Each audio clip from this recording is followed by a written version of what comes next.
Hey guys, welcome back to our channel learn with Payal. तो guys, आज की video जो है वो हमारी किस चीज के ऊपर है आपको पता ही होगा।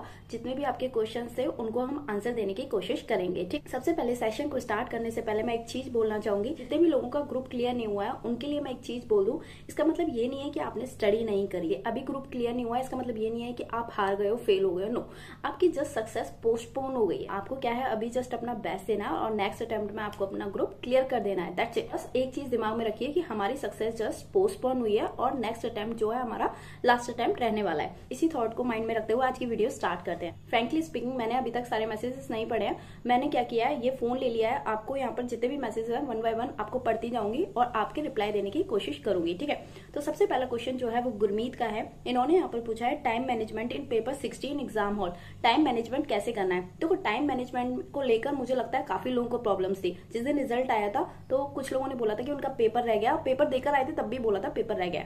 तो टाइम मैनेजमेंट वाली चीज को आई थिंक आप सभी को ध्यान से सुनना चाहिए। गाइस, टाइम मैनेजमेंट के लिए मैं आपको बताना चाहूंगी आपको क्या करना है। देखो, एग्जाम में आप case study, digest, MTP, RTP ये सब साथ लेकर जाते हो। ओपन बुक एग्जाम है तो आप, मुझे पता है, बोरियां कट्टे भर भर के सामान लेकर जाते हो। ठीक है, कोई प्रॉब्लम नहीं है। लेकिन मैं यहाँ एक चीज बोलना चाहूंगी कि आपको ये सारी चीजें एग्जाम वाले टाइम पर रेफर नहीं करनी है।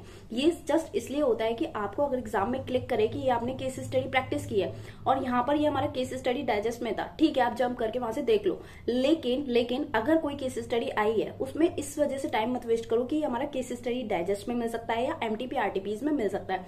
ये जस्ट आप अपने रेफरेंस के लिए ले लो, वरना मैं आपको ये तो नहीं बोलूंगी कि बिल्कुल मत लेकर जाओ, क्योंकि अगर उसमें से आ गया तो आप मुझे गालियां दोगे कि आपने मना किया था इसलिए हम नहीं लेके गए। अगर आपको आपके कंसेप्ट क्लियर है ना, तो मेरे हिसाब से आपके लिए दो चीज सफिशिएंट है एग्जाम में ले जाने के लिए। Number 1 is study material and second 1 is index. ये दोनों चीज आप साथ में लेकर जाइए, मोर देन सफिशिएंट रहेगा और इन पर ही आपको कमांड रखनी है। आपको क्या करना है, देखो, केस स्टडी डाइजेस्ट और आरटीपी एमटीपी जो भी है, मैं केस स्टडी डाइजेस्ट बोलूँ ना, समझ लो आरटीपी एमटीपी सब उसमें कवर है। ठीक है, आपको क्या है, इनका प्रैक्टिस करना है और इनमें जो भी कोई नई चीज मिलती है ना उसको उठाकर स्टडी मटेरियल में डालते जाओ साथ के साथ। तो सारा कुछ स्टडी मटेरियल में रहेगा तो आपको वो रेफर करने की जरूरत ही नहीं रहेगी।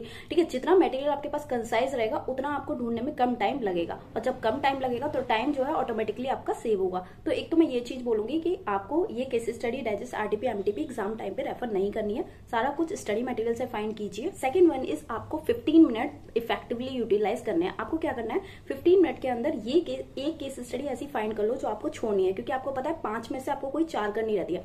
तो एक केस स्टडी को हटाकर रख दो। और वो कैसे डिसाइड करना है, आपका जो भी एक्ट वीक है, देखो टोटल 7 चैप्टर से 7 एक्ट है, आपका जो भी एक्ट वीक है वो देख लो किस में आ रहा है, उसको वहां से हटा दो। या फिर किसी के क्वेश्चंस हार्ड दिए हुए हैं, आपको सिर्फ क्वेश्चंस रीड करने हैं फर्स्ट 15 मिनट में। केस स्टडी को रीड करने मत बैठ जाना। वहां से कुल मिलाकर एक केस स्टडी को हटाकर फेंक दो, उसको कट लगा दो। आपको आपका बस 4 केस स्टडी में टाइम। एक तो आप इस तरीके से टाइम सेव कर सकते हो, आपको 15 मिनट्स इफेक्टिवली यूटिलाइज करने हैं। यहाँ पर थर्ड नंबर पे आपको बताऊंगी कि आपको क्या है, सबसे पहले ऑब्जेक्टिव क्वेश्चन से स्टार्ट करना है। जब ऑब्जेक्टिव क्वेश्चन से स्टार्ट करते हो तो जो स्ट्रेट क्वेश्चन आए ना, आप उनका पहले आंसर देते चले जाओ। जब आंसर ऑब्जेक्टिव आपके कंप्लीट हो जाता है तो 40 मार्क्स के तो आपके ऑब्जेक्टिव ही आते हैं, ये आपको क्लियर है। देन आप क्वेश्चंस को रीड करने के बाद फिर केस स्टडी पे जंप कीजिए। इससे क्या है, आपका टाइम सेव होता है। मैं ये आपको ऑलरेडी काफी वीडियोस में बता चुकी हूँ कि आपको किस तरीके से करना है। पहले क्वेश्चंस रीड करिए, उनसे आपको आइडिया लगता है किस एक्ट से क्वेश्चन आए। आपको जब ये पता चल जाता है किस एक्ट से क्वेश्चन आया तो आपको केस स्टडी पढ़ने में ईजी हो जाता है। डायरेक्ट पढ़ोगे ये नहीं पता नीचे पूछा क्या है। ठीक है, तो वो चीज आप याद रखना, आपको ऑब्जेक्टिव क्वेश्चन से पेपर अटेम्प्ट करना है। एटलीस्ट ऑब्जेक्टिव मार्क्स तो आपके सिक्योर होते चले जाएंगे। ठीक है, मैं टाइम मैनेजमेंट को लेकर काफी स्ट्रेच करूंगी क्योंकि टाइम मैनेजमेंट में बहुत प्रॉब्लम हुई है लोगों को कि टाइम मैनेज नहीं कर पाए। तो यहाँ पर मैंने 3 पॉइंट ऑलरेडी बता दिया। फोर्थ आपको मैं ऐड कराना चाहूंगी कि आपको यहाँ पर कुछ इंपॉर्टेंट प्रोविजंस जो है वो पहले से याद रखना है। देखो, आईबीसी के अंदर चार्ट है पूरा 7, 8, 9, 10 चारों सेक्शन कवर है, बस वो चार्ट रेफर कर लेना। नहीं भी याद करते हो ठीक है, वो चार्ट है, बस वो देखना है। 1 पेज का है, 1 से 1.5 पेज का, मैंने आपको टेलीग्राम ग्रुप में ऑलरेडी प्रोवाइड किया। फेमा के अंदर तीनों शेड्यूल अच्छे से कर लो। और आपको यार अब तक तो आइडिया लग गया है क्या क्या चीज इंपॉर्टेंट है, मैं वीडियो में आपको बताती जाती हूँ। ठीक है, तो आप क्या है, थोड़े से उन प्रोविजंस को लर्न करना स्टार्ट करो। आप क्या करते हो, बिल्कुल आप 4-5 दिन के लिए छोड़ देते हो कि पूरा इकोनॉमिक लॉ देख लेंगे, नहीं होता है ऐसे। आपको ये थोड़े से प्रोविजंस पहले से याद करने, याद नहीं कर सको तो एटलीस्ट जो वो प्रोविजंस है उसको इंडेक्स में मार्कर से हाईलाइट कर दो। ठीक है, मार्कर से हाईलाइट रहेगा तो आपको फाइंड करना थोड़ा ईजी हो जाएगा। लोगों को फाइंडिंग में ही प्रॉब्लम हुई है, मैं आपको पहले क्लियर कर दूं, लोगों को क्वेश्चन ढूंढने में दिक्कत हुई है। ठीक है, एक ये चीज याद रखना है आपको कि कुछ इंपॉर्टेंट प्रोविजंस जो है उनको थोड़ा सा लर्न करने की कोशिश करो। देखो, पेनल्टी तो लर्न करनी नहीं है, पेनल्टी का तो सारा एक साथ दिया होता है पेज पर, सिंपल बात जंप करके कर दोगे। कुछ प्रोविजंस है उसमें भी मैं बोल रही हूँ इंपॉर्टेंट को देख लीजिए, तो वो आपके लिए थोड़ा ईजी हो जाता है, टाइम सेविंग हो जाता है। तो वो एक आपको याद रखना है। नेक्स्ट मैंने आपको बताया था इंडेक्स कैसे बनाना है। इंडेक्स की मैंने एक सेपरेट वीडियो डाली है, तो आपने अगर वो नहीं देखी है तो वो देख सकते हो। वहां मैंने आपको काफी अच्छे से समझाया कि इंडेक्स कैसे बनाना है। अब मैं उसको और स्ट्रेच नहीं करूंगी, बस इतना समझ लीजिए आपको थोड़े बहुत शॉर्ट नोट्स बनाने हैं जो कि इंडेक्स में आप नोटिंग करोगे। इंडेक्स में आपको हेडिंग्स वगैरह दी हुई है ना, आप साइड में उसको थोड़ा सा नोट कर लो कि इसके अंदर क्या क्या चीज दी हुई है, तो वो थोड़ा ईजी हो जाता है। आपको स्टडी मटेरियल रेफर करने की वहां जरूरत नहीं होती। अगर आपके पास टाइम कम है तो सिंपल उस नोटिंग से बहुत हेल्प हो जानी है। ठीक है, एक बार ये चीज करके देखिए कि जिनका एग्जाम क्लियर हुआ है ना, मैंने उनसे पूछा है कि उनको अल्टीमेटली क्या हेल्प करा है, तो उन्होंने जो जो चीज बताई है तो वो मैं आपको जरूर बताऊंगी इस वीडियो के अंदर। तो इंडेक्स का उन्होंने बोला था कि उससे हेल्प हुई थी, तो आप एक ये देख लेना। ठीक है, तो टाइम सेविंग के अंदर मैंने टोटल आपको 5 पॉइंट्स बता दिए, वो आप थोड़ा याद रखना गाइस। तो नेक्स्ट देख लेते हैं। यहाँ पर कुशाल जैन ने पूछा है कि इनके स्कोर जो है वो दिसंबर 21 में 48 थे, फिर 35 हो गए नेक्स्ट अटेम्प्ट में, अब उन्हें क्या करना चाहिए। आई थिंक ये क्वेश्चन जो है वो काफी बार आया है, तो मैं आपको यहाँ पर एक चीज आंसर करना चाहूंगी कि आप यहाँ पर कह रहे हो कि आपके दिसंबर 21 में आपके ये मार्क्स आए, मई 21 में और कम हो गए, तो अब आगे हम क्या करें। तो आप अल्टीमेटली खुद ही रिप्लाई कर रहे हो कि नेक्स्ट अटेम्प्ट में और भी कम आने हैं। आपका सिंपल मतलब है यहाँ पर score decreasing with the attempt increasing. देखो मैं आपकी प्रॉब्लम समझ रही हूँ, ये होता है हमारे साथ। हम क्या करते हैं, अगर एक अटेम्प्ट में अच्छे मार्क्स ले आते हैं ना, तो हम एक्सपेक्ट करते हैं नेक्स्ट अटेम्प्ट में उससे अच्छे ही आएंगे। लेकिन मैं आपको बता दूं, अगर सीए लाइन में आप देखोगे ना, सबसे ज्यादा पता है क्या होता है, 190 जिसके मार्क्स आए ना, वो नेक्स्ट अटेम्प्ट में 190 भी स्कोर नहीं कर पाता है, क्योंकि उसको कॉन्फिडेंस हो जाता है कि अब तो बस थोड़ा बहुत पढ़ना है। कॉन्फिडेंस नहीं, इसे ओवर कॉन्फिडेंस बोलेंगे। ठीक है, कि अब थोड़ा बहुत देखना है, 190 तो मेरे पहले ही आ गए। यहाँ गलती क्या होती है, वो ये होती है, देखो आपका अटेम्प्ट जो है वो सेपरेट है। पहले क्या है उससे कोई मतलब नहीं है, पहले आपने जितना एफर्ट्स दिया उसके हिसाब से मार्क्स मिले, अब जितना एफर्ट्स हो गए उतने मार्क्स मिलेंगे। आपको यहाँ पर क्या करना चाहिए वो मैं आपको बता दूं। आपको सिंपल यहाँ पर अपनी गलतियों से सीखना चाहिए। मतलब आपके मार्क्स क्यों आए, सबसे पहले मैं बोलना चाहूंगी, एक आरटीआई करके होता है जिसमें 10 रुपए में सारी कॉपी निकल जाती है, वो निकलवा लो। लेकिन उसके भरोसे मत रहना, पहले बता दो 1 महीने बाद आती है वो, बस देखने के लिए कि क्या गलती थी। अभी आपको इतना तो आइडिया लग गया होगा। कुछ लोगों को पता है कि टाइम नहीं मैनेज कर पाए, कुछ लोगों को पता है केस स्टडी डाइजेस्ट में ज्यादा घुसे रह गए, किसी को पता है हमने प्रोविजंस अच्छे से नहीं करे थे, किसी को पता है हाईलाइटिंग अच्छे से नहीं की थी, नोटिंग नहीं करी थी, फाइंडिंग में टाइम लग रहा था। तो ये सब रीजंस हो सकते हैं। ठीक है, तो आपको अपनी गलती आपको एनालाइज करने की जरूरत है कि आपकी गलती क्या थी। आप वो एक बार पकड़ लोगे ना, तो नेक्स्ट अटेम्प्ट में आप अच्छा परफॉर्म करोगे। ठीक है, तो अल्टीमेटली आपका प्रैक्टिस मैटर करता है यहाँ पर। तो स्कोर जो है वो डिक्रीज हुआ है, इसके पीछे एक ही रीजन है कि आपने अपनी गलती से नहीं सीखा कि पहले मार्क्स क्यों कम हो रहे थे और फिर आप और कम करे जा रहे हो। उस पर वर्क करिए कि आपकी गलती कहाँ पर है। देखो अब तो वैसे भी 2 दिन हो गए हैं रिजल्ट को आए हुए, और मेरा मानना है यहाँ पर अभी 1-2 दिन और लग रहा है ना, लगाओ। अभी आपके पास 3.5 महीने हैं। अगर एक बार डिसाइड कर लोगे ना कहाँ गलती है, क्या मटेरियल रेफर करना है, वो सब चीज आज 1-2 दिन में डिसाइड कर लो, देन आप अपनी स्टडी स्टार्ट कर दो अकॉर्डिंगली। और यहाँ रीजन ये भी हो सकता है कि आपको प्रोविजंस की नॉलेज नहीं है, आप क्या स्टडी मटेरियल की अंडरस्टैंडिंग ही नहीं लेते हो। आप सोचते हो बस इसको ले जाएंगे ओपन बुक एग्जाम में और हो जाएगा बस। रोबोट मूवी में जो चिट्ठी होता है वो थोड़ा ना ऐसे घुमाया और हो गया, नहीं। आपको पढ़ने की जरूरत है, प्रोविजंस की अंडरस्टैंडिंग की जरूरत है, तो वो आपको अच्छे से करनी पड़ेगी। ठीक है, तो प्रोविजंस को क्लियर रखिए। और एक चीज और आप यहाँ कर सकते हो कि एक क्वेश्चन पेपर लगा कर देखो। एक क्वेश्चन पेपर आपने अगर अच्छे से लगा कर देख लिया ना, आपको खुद ही यही पता चल जाएगा कि आपके कितने मार्क्स आ सकते हैं। तो आपको एग्जाम में फेल होकर वापस आने की जरूरत नहीं है, आप खुद जज करिए अपने आप को कि आप कितने स्कोर कर पा रहे हैं, तो वो आई थिंक आपके लिए हेल्पफुल रहेगा। तो मैंने कुशाल वाला पॉइंट भी काफी स्ट्रेच करके आपको इसलिए बताया क्योंकि ये वाला क्वेरी जो है वो 2-3 लोगों की है, तो आई थिंक आपको ये क्लियर हो गया होगा। यहाँ सिंपल लाइन एक ही है कि आपने अपनी गलती से नहीं सीखा, इसलिए आपके मार्क्स डिक्रीज हो रहे हैं। हर एक अटेम्प्ट अपने आप में एक अलग होता है, तो आपको अपने अटेम्प्ट में बेस्ट देना है, बस बेस्ट दोगे मार्क्स आएंगे, सिंपल।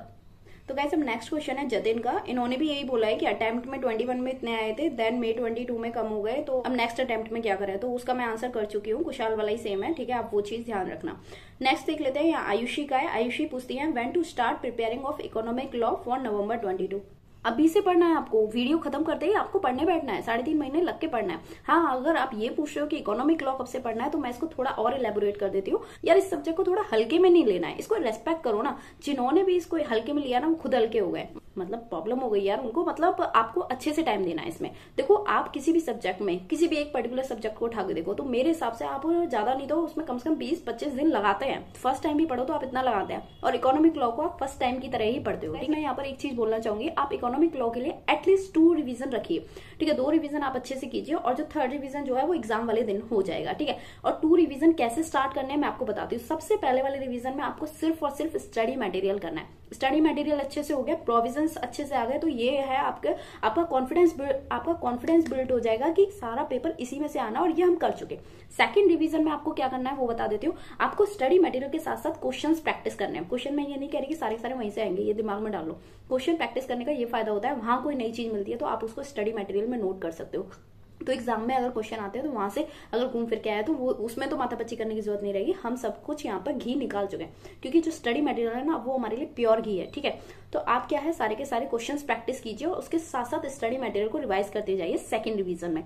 ठीक है, फिर एग्जाम वाला दिन है, उसमें क्या करना है, एग्जाम में अगर टाइम कम है, देखो पहली बात तो ना एग्जाम में कभी भी ये मत कोशिश करना कि इकोनॉमिक लॉ है इसमें डीटी का भी पढ़ लेते हैं, नहीं, उसको प्रॉपर टाइम देखो। अगर ये सब्जेक्ट चाहे ना तो आपको ये ग्रुप क्लियर करा सकता है। तो ये सब्जेक्ट जो है ना यार बहुत स्कोरिंग है, बहुत स्कोर, आप इसको प्रॉपर टाइम दो ना, बिलीव मी बहुत स्कोरिंग है। ठीक है, तो यहाँ पर मैं यही बोलूंगी कि आपको इसको प्रॉपर टाइम देना है। अगर आप ये सोचोगे ना 6-7 दिन पढ़ेंगे और हो जाएगा, तो मैं बता दूं सबसे ज्यादा दिक्कत ऐसे लोगों को ही हुई है। इसको प्रॉपर टाइम दीजिए, जैसे आप हर सब्जेक्ट को देते हो उतना नहीं तो थोड़ा कम दे दो, लेकिन दो प्रॉपर टाइम, मतलब 15 से 17 दिन तो एटलीस्ट इसको दो, अच्छे से प्रैक्टिस कर सको, प्रोविजंस को लर्न करा सको, क्योंकि ये तो वो वाली चीज हो जाएगी ना यार, ये स्कोरिंग भी है और इसको टाइम भी नहीं देना तो गलत चीज है ना। आप इसको टाइम दीजिए, थोड़ा बहुत रेस्पेक्ट कीजिए, होगा आराम से क्लियर होगा और अच्छे मार्क्स दिलाएगा। काफी लोग आए हैं यार, आपके क्यों नहीं आएंगे? आप अपनी गलती को सीखिए ना कि कहाँ गलती थी, तो ये चीज आपको थोड़ा याद रखना है। और एक चीज और बता दूं, जिन लोग के अगर थोड़े बहुत किनारे पे फेल हुए हैं तो वो ये मत सोचना अब हम इकोनॉमिक लॉ को 3-4 दिन में पढ़ेंगे और हो जाएगा। फिर से वही वाली चीज है कि अटेम्प्ट में फिर मार्क्स कम आए, वो वाली चीज करोगे आप। देखो अगर आपकी कोई गर्लफ्रेंड बन जाती है, चाहे गलती से ही बन जाती है, ठीक है, एक बार अगर आपकी गर्लफ्रेंड बन गई तो क्या उसे आप हर नेक्स्ट वैलेंटाइंस पे उसे गिफ्ट नहीं देते हो? हाँ देते हो ना यार, अगर नहीं दोगे तो भाग जाएगी यार। जोक सब पार्ट है, मतलब लड़कियां ऐसी नहीं होती हैं, मैं बस वीडियो को थोड़ा इंटरेस्टिंग बनाने के लिए बोला मैंने ऐसे। तो मैं आपको एक चीज बोल दूं, अगर आप जैसे गर्लफ्रेंड को हर उस वैलेंटाइंस पे गिफ्ट देते हो ना, कि अगर रूट भी जाए तो भी देते हो, तो क्या है, अगर आपका सब्जेक्ट आपसे रूट गया है ना तो वजह फाइंड करने की कोशिश करो ना, क्यों रूट गया है। नेक्स्ट अटेम्प्ट में क्या उसे कुछ नहीं दोगे, उसके लिए मेहनत नहीं करोगे, वो आपको करनी पड़ेगी। ठीक है, तो वही चीज मैं आपको समझाना चाह रही हूँ, आपको प्रॉपर इस अटेम्प्ट में भी अपना बेस्ट एफर्ट देना है। ठीक है, ये चीज आप समझ गए। सीख लेते हैं। यहाँ पर पूछा है किसने, श्रीराम जी ने पूछा है, please do in depth revision of all 60 chapters in English. Oh यार प्लीज ये सब मत करवाओ, मैं अब फुल फ्लैज लेक्चर और वो भी इंग्लिश में बिल्कुल नहीं रिकॉर्ड कर सकती हूँ। मैं रिकॉर्डिंग करूंगी लेकिन आफ्टर November 22, क्योंकि कुछ चेंजेस अभी ऐसा आए, अगर आएंगे तो आपको एक अमेंडमेंट वीडियो प्रोवाइड कर दूंगी। ठीक है, तो दोबारा से रिकॉर्डिंग करने का कोई मतलब नहीं बनता है। ठीक है, हाँ मैं मानती हूँ बेनामी और कॉम्पिटिशन एक्ट में थोड़ा वॉइस इश्यूज भी हुआ है, वीडियो भी थोड़ी फास्ट रिकॉर्डेड है, तो वहाँ क्या है यार, आप मैनेज कर लेना। सच बता रही हूँ, आप यकीन नहीं मानोगे, मेरे पास बिल्कुल टाइम नहीं हो पा रहा है। ये वीडियो जस्ट मैंने इसलिए बनाई है क्योंकि देखो मैंने आपसे कोई फीस नहीं ली, नहीं भी रिप्लाई करो तो कोई प्रॉब्लम नहीं होगी, लेकिन मैंने सोचा कि आप लोग इतना परेशान हो रहे हो, काफी मैसेजेस आ रहे हैं, तो मैंने सोचा एक सिंपल एक वीडियो प्रोवाइड कर दूं। और ये वीडियो देखो यार लंबी जा रही है, जाने दो, कोई दिक्कत नहीं है, लेकिन एक बार आपका माइंडसेट क्लियर हो जाता है ना तो वो ठीक रहता है। ठीक है, यहाँ पर क्या है, आपको सबके डाउट सुनना है, क्योंकि किसी के डाउट का सॉल्यूशन आपके लिए भी हेल्पफुल हो सकता है। तो आपको यहाँ प्रॉपर सुनना है कि मैं जो चीज बोल रही हूँ, ऑब्वियसली किसी को डाउट आया तो वो डाउट होगा। ठीक है, तो अभी न्यू रिकॉर्डिंग्स के लिए बिल्कुल टाइम नहीं है। इनफैक्ट मैं केस स्टडी डाइजेस्ट के लिए भी आपको कोई प्रॉमिस नहीं कर रही हूँ कि मैं सारे प्रोवाइड करूंगी, मेरे से जितना हो पा रहा है बस मैं कर रही हूँ। और आने वाले टाइम में तो मुझे लगता भी नहीं कि मैं आपको वीडियोस कुछ खास प्रोवाइड भी कर पाऊंगी, क्योंकि मैं आपको बता दूं साथ साथ कि मैं ऑफिस जाती हूँ, मेरे को इतना टाइम नहीं हो पाता है कि मैं इसके साथ साथ रिकॉर्डिंग कर दूं। बस मैंने सोचा कि आपको जहां जितना मैं हेल्प कर सकती हूँ, देखो टीचिंग मेरी हॉबी है, एज ए हॉबी मैंने ये चैनल स्टार्ट किया था, तो इसीलिए मैंने सोचा कि यहाँ जितना आपको हेल्प कर, क्योंकि 60 को क्या है सब लोग लाइटली लेते हैं, ना कोई इसके लिए पैसा खर्च करना चाहता है क्लासेस खरीद के, तो मैंने सोचा मैं इसको सारा कुछ यूट्यूब पे डाल दूं जिससे किसी की हेल्प हो सके। तो मैंने वही सोच के ये सब स्टार्ट किया था। और इसके साथ साथ मैं आपको एक चीज और बता दूं, केस स्टडी डाइजेस्ट में मैं अब तक टोटल 15 केस स्टडी प्रोवाइड कर चुकी हूँ। आगे मुझे नहीं पता मैं कितना और प्रोवाइड कर पाऊंगी। आपका जितना कंटेंट मैं प्रोवाइड कराया है वो कराया हुआ है, आप वो सब देखिए। आपको 15 केस स्टडी भी कर लेते हो ना, उससे आपको आइडिया लग जाएगा केस स्टडी करते कैसे। तो आपको मेनली जो है वो कंसेप्ट पे फोकस करना है। जो मैंने हाईलाइटिंग कराई है ना गाइस, मैं बार बार बोल रही हूँ, हाईलाइटिंग पे जरूर हाईलाइट करना है आपको, ठीक, क्योंकि वो मुझे काफी लोगों ने बोला है कि बहुत हेल्पफुल है, तो इसीलिए मैं आपको सजेस्ट कर रही हूँ हाईलाइटिंग प्रॉपर करना। नेक्स्ट शुभम का मैसेज है, वो टेस्ट सीरीज के लिए बोल रहे हैं। तो शुभम यार टेस्ट सीरीज बिल्कुल पॉसिबल नहीं हो पाएगा, जब मैं न्यू वीडियोस ही प्रोवाइड नहीं करा पा रही हूँ, तो टेस्ट सीरीज तो बहुत दूर की बात है। तो अभी ऐसा मेरा कोई प्लान नहीं है इसको लेकर, तो आपको ये खुद से ही करना पड़ेगा।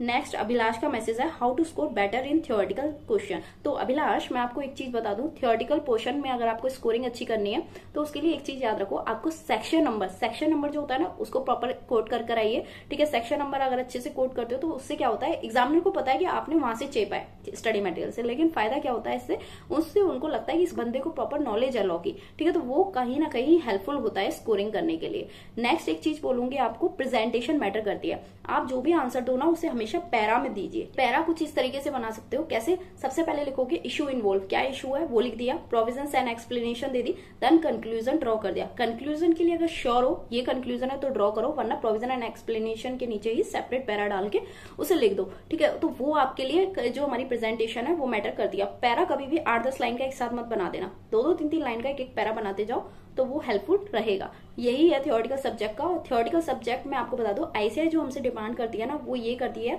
कि आप स्टडी मटेरियल की लैंग्वेज को ही लिख कर आओ। अगर आप इस टाइम किसी और टीचर से क्लासेस ले रहे हैं किसी भी सब्जेक्ट की थ्योरेटिकल की, तो मैं आपको बता दूं आपको सिर्फ और सिर्फ स्टडी मटेरियल की लैंग्वेज यूज करनी है। जो भी टीचर आपको स्टडी मटेरियल से पढ़ा रहा है या फिर अपनी बुक में study material as it is उन्होंने कॉपी पेस्ट किया, तो आप वो रेफर कीजिए। थ्योरी सब्जेक्ट के लिए स्टडी मटेरियल ही रामबाण होता है, ठीक है। तो ये आपको क्लियर है। तो स्कोरिंग के लिए आपको ये याद रखना है, ठीक है।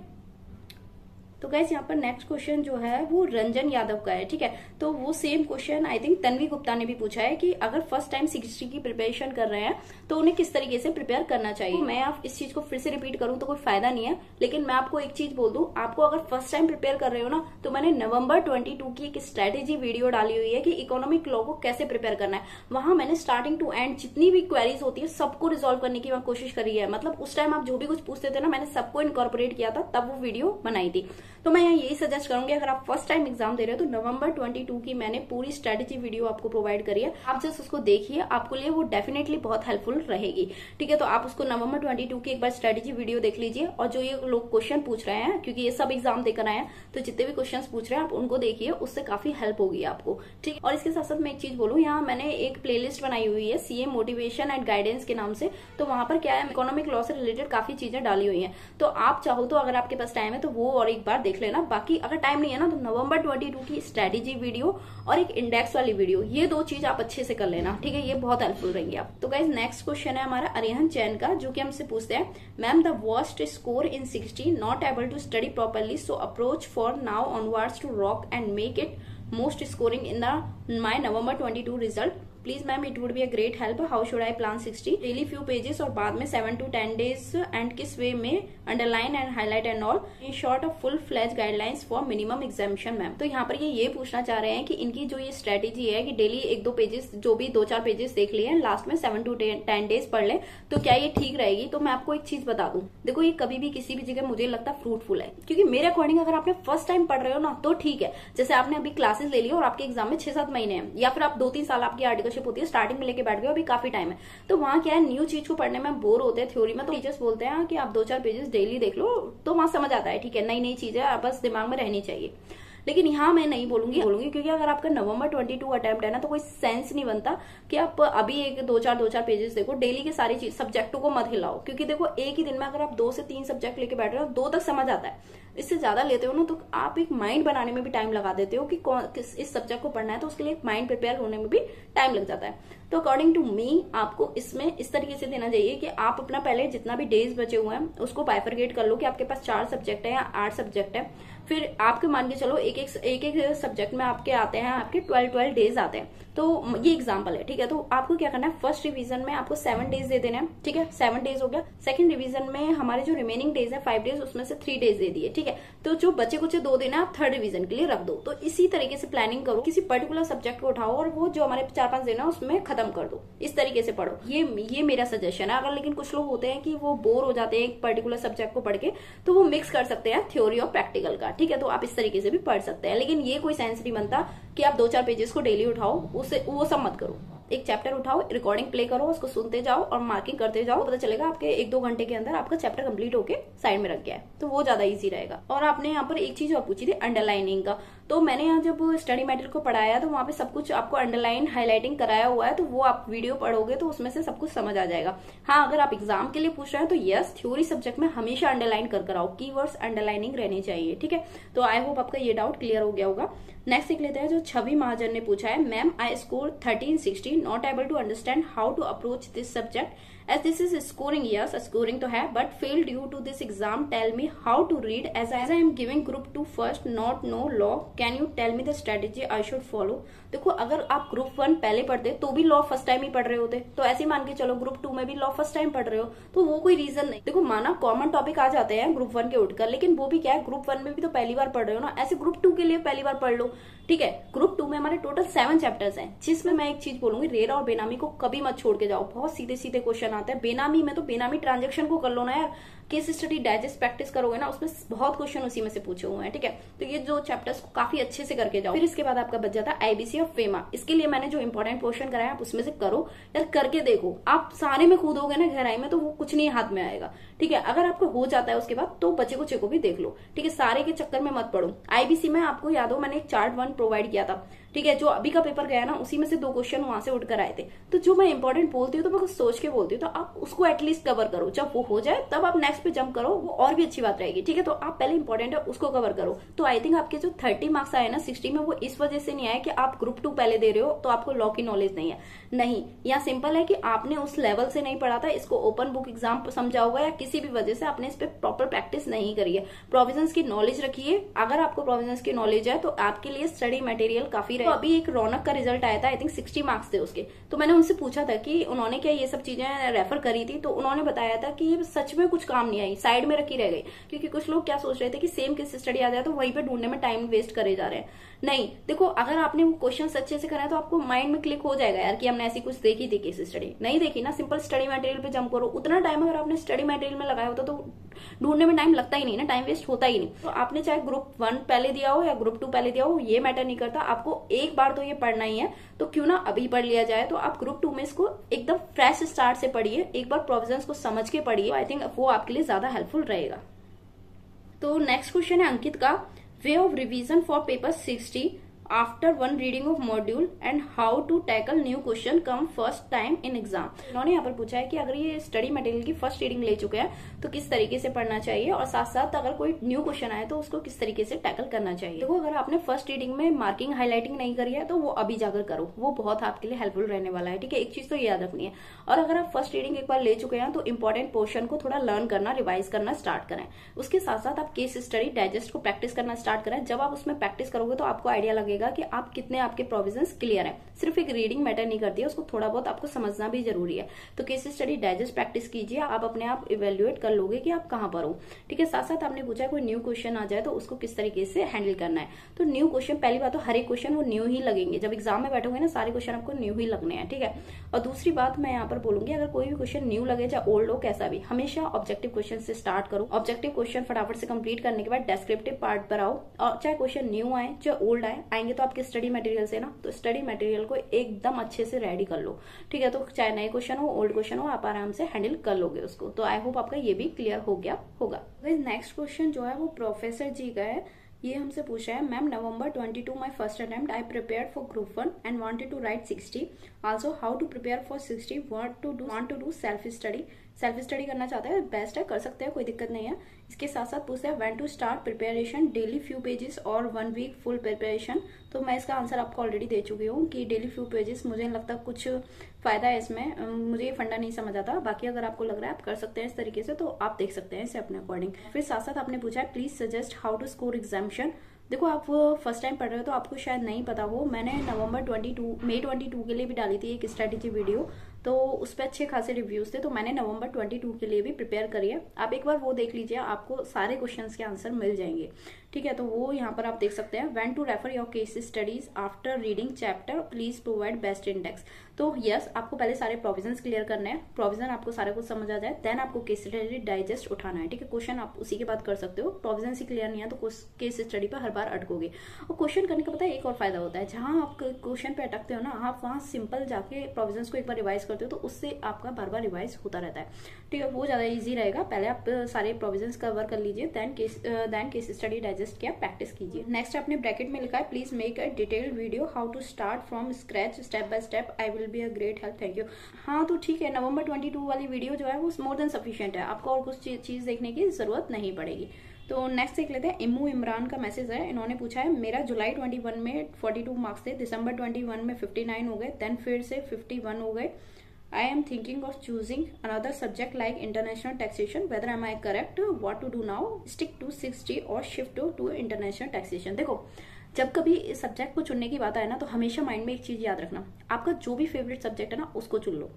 कोई नहीं समझ आ रहा भैया, पढ़ाई फेवरेट नहीं है, सब्जेक्ट तो बहुत दूर की बात है, तो उस केस में क्या करो आप, ये देखो कौन सा सब्जेक्ट स्कोरिंग है। देखो according to my point of view मुझे इकोनॉमिक लॉ स्कोरिंग लगता है। अब मैं इसलिए नहीं बोल रही कि मैं पढ़ाती हूँ, मैं ऑब्वियसली आपसे कोई फीस चार्ज नहीं कर रही हूँ, तो मेरे को ऐसा कोई फायदा नहीं हो रहा आपको सजेस्ट करने में। पर्सनली मुझे ये स्कोरिंग लगता है, तो मैं इसीलिए बोलती हूँ कि तो इसमें सिलेबस भी ज्यादा नहीं है और ऊपर से मुझे लगता है कि ये स्कोरिंग है ओवरऑल। उसका रीजन मैं आपको वीडियो में प्रोवाइड कर चुकी हूँ। तो ठीक है, अगर आपको इंटरनेशनल टैक्सेशन आपका फेवरेट है तो आप उसे कर लीजिए। अगर आपने अभी इकोनॉमिक लॉ 3 बार दे चुके हैं तो आपको आई थिंक इसका आइडिया तो अच्छे से लग गया है। आपको बस अब जरूरत है कि अपनी गलती फाइंड करने की, कि आप गलती क्या कर रहे हो। क्वेश्चन प्रैक्टिस नहीं कर रहे हैं या फिर क्वेश्चन पेपर एक भी लगा के नहीं देखा है, तो वहां पर टाइम दो, लगाकर देखो। ठीक है, इंटरनेशनल टैक्सेशन ऑप्ट करने से एक ये फायदा रहेगा कि आप नेक्स्ट ईयर डीटी है तो उसमें फायदा मिल जाता है, क्योंकि आई थिंक काफी सिलेबस जो है उसका सेम है इंटरनेशनल टैक्सेशन का और ये जो हमारा पेपर 6 का।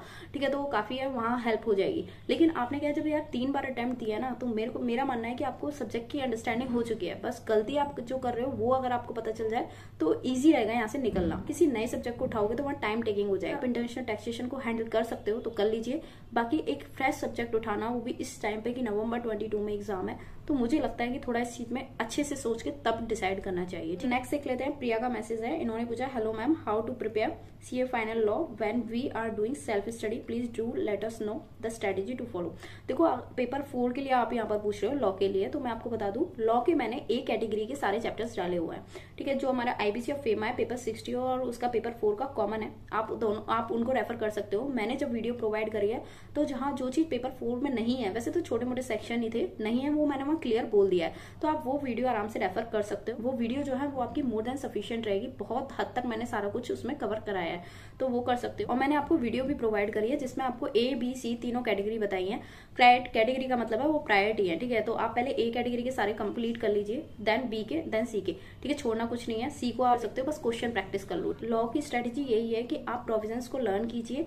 ठीक है, इसमें मेनली लर्निंग है, प्रोविजंस को लर्न कीजिए, फिर क्वेश्चन प्रैक्टिस कीजिए। और एक चीज और बता दूं, लॉ के question as it is same उठकर आते हैं, तो उसमें आपके लिए काफी स्कोरिंग हो जाएगा। क्वेश्चन प्रैक्टिस जरूर करना, तभी आप एग्जाम में कर पाओगे। ये गलती मत कर देना, प्रोविजंस लर्न करके चले जाओ, क्वेश्चन पेपर में कुछ भी नहीं समझ आएगा कि इसका आंसर क्या लिखना है। तो क्वेश्चन प्रैक्टिस जरूर करना, ये चीज जरूर याद रखना। तो इसकी स्ट्रेटेजी सिंपल है, एबीसी कैटेगरी आपने कंप्लीट करो, ए कैटेगरी जरूर कंप्लीट करना। ए कैटेगरी के सारे चैप्टर्स में डाल चुकी हूँ, सेबी, लोडर, आईबीसी, फेमा, जो भी आपके ए कैटेगरी में आते हैं ना, वो सब मैं यहाँ दे चुकी हूँ। डायरेक्टर के पूरे 3 चैप्टर्स जो है वो भी प्रोवाइड कर चुके हो, और उसके हैंड रिटन नोट्स है, वो आपके लिए जरूर हेल्पफुल रहेंगे, मैं आपको पहले ही बता दूं। तो आप एक बार उस तरीके से स्टार्ट कीजिए, डेफिनेटली आपको देखना बहुत उससे फायदा होने वाला है। ठीक है प्रिया, तो मैं आपको यही सजेस्ट करूंगी, आप इस तरीके से स्टार्ट कीजिए, फिर 1-2 क्वेश्चन पेपर लगाकर देखो, अपने आप को इवैल्यूएट करो कि आप कहाँ पर हो, तो आपको खुद कॉन्फिडेंस आता चला जाएगा। नेक्स्ट मैसेज है जतिन जोशी का, जो कि कह रहे हैं, please ma'am guide me, I have score 58 in May 21, 58 in December 21, 52 in May 22, what to do ma'am, please guide me, और shall I change my elective paper. देखो इसका रिप्लाई मैं ऑलरेडी दे चुकी हूँ, तो इसको सेम चीज को क्या स्ट्रेच करूँ। ठीक है, तो ये आप अपना उसी अकॉर्डिंग देख लेना, मैं इसका आंसर ऑलरेडी दे चुकी हूँ। नेक्स्ट है मैसेज राहुल का, ये कह रहे हैं, this time I score only 40 in economic law, my aggregate score was 191, I failed because of economic law, can you guide me how to study. अगर आप मेरे से हाउ टू स्टडी का गाइडेंस पूछ रहे हैं, तो मैं यहाँ यही बोलूंगी, नवंबर 22 वाली एक बार वीडियो देखिए। अगर आप उस तरीके से पढ़े हो ना, तो मुझे लगता है आपके ये स्कोर आते हैं, और आप ये कहते हैं कि इसी सब्जेक्ट की वजह से आप फेल हुआ है। नो, ये सब्जेक्ट काफी स्कोरिंग है, अच्छे से पढ़ोगे तो आपका हो जाएगा। नवंबर 22 की वीडियो में मैंने आपको स्टेप बाय स्टेप बताया किस तरीके से पढ़ना है, किस तरीके से आंसर देना है, क्या प्रेजेंटेशन रखनी है, एग्जाम हॉल में कैसे क्या चीजें याद रखनी है, मार्क्स कैसे स्कोर कर सकते हो, टाइमिंग कैसे सेव कर सकते हो, तो सब कुछ काफी डिटेल में बताया है। आप एक बार वो देखिए और इंडेक्स को अच्छा डिटेल रखिए, तो आपको डेफिनेटली उससे हेल्प होगी। ठीक है, तो नेक्स्ट मैसेज है विनीता का, ये कह रही है, ma'am I am not able to understand question in exam and facing problem in finding answer, please guide how to study and plan. Okay Vinita, आप अगर मुझसे एक लाइन में पूछना चाहें तो मैं इसका आंसर देना चाहूंगी कि आप प्रैक्टिस कीजिए।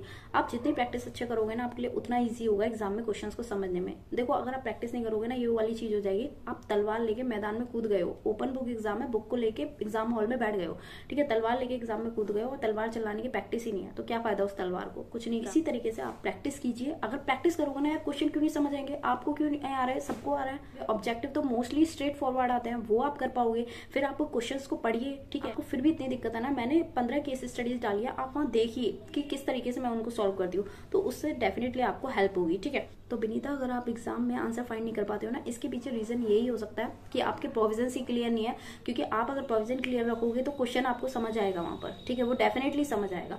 और दूसरा रीजन ये हो सकता है कि आपने प्रैक्टिस नहीं किया है क्वेश्चन, सिर्फ स्टडी मटेरियल के प्लेन रीडिंग लगाकर एग्जाम हॉल में बैठ गए हो, ठीक है। थोड़े से क्वेश्चन प्रैक्टिस करो, मैं ये नहीं कह रही पूरी 55 केस स्टडी कर दो, टाइम नहीं है तो कुछ क्वेश्चन प्रैक्टिस करके देखो, just to evaluate yourself. Question जो है जो वो कहीं से भी आ जाए, ठीक है, अगर आपके कंसेप्ट क्लियर होंगे आप उसे अटेम्प्ट कर लोगे, ठीक नहीं। यहाँ यही लिखा है guide how to study and plan, ठीक है। वो एक बार स्टार्ट करने से पहले वो नवंबर 22 वाली वीडियो देख लेना, उससे हेल्प हो जाएगी। तो आपको लग रहा हो कि मैं अपने एक ही वीडियो को बार बार प्रमोट कर रही हूँ, तो मैं आपको यहाँ और भी वीडियोस के लिए बोल सकती थी, नहीं बोल रही हूँ। क्यों?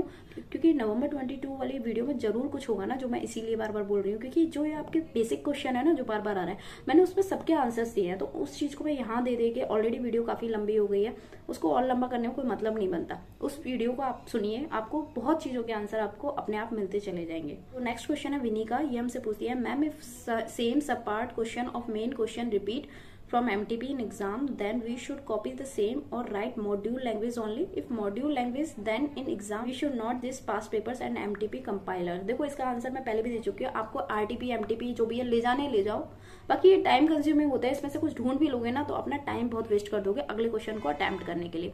इससे बेटर है कि आप उन क्वेश्चंस को स्टडी मटेरियल से ही फाइंड कीजिए, उन क्वेश्चंस को करिए तो जरूर, लेकिन उसकी मार्किंग जो है स्टडी मटेरियल में कर लीजिए, जिससे कि आपका स्टडी मटेरियल ओवर सब कुछ कंसाइज हो, उसमें सब कुछ आ जाए, ठीक है। तो उस तरीके से आप अपना स्टडी मटेरियल रेडी कीजिए। दूसरी चीज आपने मुझसे यहाँ पर पूछी है कि same sub part question of main question repeat from MTP in exam, then we should copy the same और राइट मॉड्यूल लैंग्वेज ओनली। देखो डिफरेंस है तो उसको अगर देखो आंसर्स में डिफरेंस है तो उसमें आपको सोचने की जरूरत है। अगर आंसर आपको लगता है कि सेम लिखा हुआ और MTP में से आपको सेम हाथ में आ गया तो लिख दो। बाकी एक सिचुएशन और हो सकती है कि आपके मॉड्यूल में अलग आंसर है और आपके MTPs में अलग आंसर आ रहा है, या केस स्टडी डाइजेस्ट में अलग आंसर आ रहा है, तो ये सिचुएशन हो क्या सकती है, ये है इनफैक्ट है। उस केस में मॉड्यूल लैंग्वेज यूज करनी है, क्योंकि मॉड्यूल जो है वो हमारे टाइम टू टाइम अपडेट होते हैं। या फिर RTP में ज्यादा बेस्ट रहेगा कि आप RTP रेफर कीजिए, ठीक है। तो आप अमेंडमेंट को इनकॉर्पोरेट करते जाओ, जो अमेंडेड चीज है आप उसको यूज कीजिए, ठीक। बाकी केस स्टडी डाइजेस्ट वगैरह सब पहले रिलीज हो चुके हैं, तो उनके क्वेश्चंस को प्रेफरेंस मत दीजिए, स्टडी मटेरियल के क्वेश्चंस को प्रेफरेंस दीजिए, ठीक है। तो वहां मैं यही सजेस्ट कर सकती हूँ आपको। और यहाँ पर आपको पता है मॉड्यूल की लैंग्वेज प्रेफर करने में क्या और फायदा रहेगा, आप बार बार ना RTP MTP में वहाँ टाइम वेस्ट नहीं करोगे, और जो कि बहुत जरूरी है टाइम मैनेजमेंट। आप यकीन नहीं मानोगे, एक बात बताओ, इकोनॉमिक लॉ के लिए आपको 4 घंटे मिलते हैं, जबकि और सब्जेक्ट्स में आपको 3 आवर्स मिलते हैं, आप उसमें भी कंप्लीट कराते हो, और यहाँ आप बोल रहे हो इकोनॉमिक लॉ में 4 आवर्स आपके लिए कम पड़ गए, जबकि आपके पास बुक थी, देख देख के छापना था, दिमाग तो लगाना ही नहीं था। तो मैं आपको बता दूं, देख के लिखने में ज्यादा टाइम वेस्ट होता है, इसीलिए मैं आपको बोलती हूँ इंपॉर्टेंट प्रोविजंस को थोड़ा लर्न करके रखो, टाइम कम हो तो अपनी लैंग्वेज में कुछ लिख सको वहां पर। तो ठीक है, यही चीज मैं यहाँ सजेस्ट करूंगी। नेक्स्ट क्वेश्चन है अवनीत झा का, ये पूछते हैं, ma'am if same question is repeated in exam and suppose we have find it, then it's viable to copy answer from as it is or go study mat and write from study mat answer, because in exam 2-3 question ask only 2 marks but same type of question was asked in previously exam 8 marks, so it worthwhile to copy that answer। यार जब marks change हो गए, 2 marks का 8 marks में आ रहा है, तो आपको उतना तो आंसर नहीं लिखना है, आंसर तो थोड़ा और एक्सप्लेन करके लिखोगे अकॉर्डिंग टू द मार्किंग। और बाकी सेम क्वेश्चन है कि मॉड्यूल में भी है और वो MTP में भी है, तो मैं वो विनी के केस में आपको, विनी नाम था ना, यस, विनी के केस में आपको रिप्लाई कर चुकी हूँ, तो आपको वो चीज याद रखनी है, ठीक है। तो गाइस और आपके क्वेश्चंस नहीं है, तो आपके यही सब क्वेश्चन। अगर किसी का क्वेश्चन अभी भी रह गया है, मैंने आपको वहाँ बोला ही था कमेंट में रिप्लाई करो, तो ये सारे कमेंट में आए थे, तो मैंने सबके एक साथ मुझे कलेक्टिवली मिल गए, मैंने सबके आंसर कर दिए, ठीक है। अगर लेकिन फिर भी किसी का कोई क्वेश्चन रह गया है तो वो मुझे कमेंट सेक्शन में बता सकता है, और या फिर किसी के पास और गाइडेंस है तो वो भी कमेंट सेक्शन में बता सकते हैं, क्योंकि आपके सजेशंस मेरे लिए हमेशा वेलकम रहे हैं। तो आपको आपके पास और कोई सजेशंस है तो आप डेफिनेटली वहां पर लिख सकते हैं। तो गाइज मैंने अपने तरीके से सारा कुछ अच्छे से समझाने की कोशिश करी है। यहाँ पर बस मैं एड ऑन करूंगी तो वो ये करूंगी, अगर आप मेरे से पूछते एग्जाम में क्या लेकर जाना है, तो स्टडी मटेरियल इंडेक्स बहुत अच्छे से कवर करके लेकर जाना है, मतलब इसको अच्छे से पढ़कर अच्छे से इनकी नॉलेज लेकर तब जाना है, ठीक है। RTP MTP आपको ले जानी है तो अपने रेफरेंस के लिए साइड में रख सकते हो, बाकी वहाँ टाइम मत वेस्ट करना, स्टडी मटेरियल से जंप करो जितना हो सके, वो आपके लिए टाइम मैनेजमेंट के लिए भी बहुत हेल्पफुल रहेगा। तो guys wish you good luck. नवंबर 22 ज्यादा दूर नहीं है, ठीक है, तो अभी से लग जाइए। और अगर मोटिवेशन की बात करें तो अभी आपका रिजल्ट आया, तो इस टाइम तो आप हाईली मोटिवेटेड होंगे कि अब बहुत अच्छे से करके अपना ग्रुप क्लियर करना है, ठीक है। तो मोटिवेशन की तो यहाँ कोई जरूरत भी नहीं है। और दूसरी बात, अगर आपको फिर भी मोटिवेशन नहीं आ रही है ना, आपको मोटिवेशन नहीं आ रही है, तो एक काम कीजिए, जो अभी रिजल्ट आया ना उसका प्रिंट निकलवाइए और जहां आपकी स्टडी टेबल है उसको सामने पेस्ट कर लीजिए, उससे बहुत मोटिवेशन मिलेगी। यहाँ बुरा मत मानना, मैं कोई मजाक नहीं बना रही हूँ, ये सीरियसली वर्क करता है, आप एक बार करके देखना, जहाँ पढ़ते हो वहाँ अपने पेरेंट्स की फोटो लगा के रखो, उससे बहुत मोटिवेशन मिलता है। और थोड़ा बहुत भगवान में भी यकीन रखिए, उससे हमारे अंदर पॉजिटिव वाइब्स आती है, जो कि हमारे लिए बहुत ज़रूरी है। तो यही सब चीज़ें दिमाग में रखिए और अपना बेस्ट दीजिए, अपना हार्ड वर्क करिए, जितना कर सकते हो करिए। क्या हुआ क्या नहीं हुआ वो सब चीज़ साइड में रखकर अब हम क्या कर सकते हैं उस पर फोकस करो। ये 3.5 महीने बस कस के लग जाओ, मान के चलो ये ICI का टाइम है, ठीक है, फिर अपने ही अपने दिन है, फिर तो अपनी ही बल्ले बल्ले है, ठीक है। तो हमें ये अटेम्प्ट जो है फर्स्ट एंड लास्ट अटेम्प्ट सोच के एग्जाम देना है और क्लियर करके निकलना है। तो गाइस ये आई होप आपके लिए वीडियो काफी हेल्पफुल रही होगी, ठीक है। अपने दोस्तों के साथ शेयर करें, क्योंकि इकोनॉमिक लॉ को लेकर काफी लोग परेशान है, बिल्कुल पहले जैसा इजी नहीं उठकर आया है। तो अपने दोस्तों के साथ शेयर करो, जिससे उनके भी थोड़े डाउट सॉल्व हो और उनको भी हेल्प मिले। तो मिलते हैं नेक्स्ट वीडियो में, till then take care, thank you.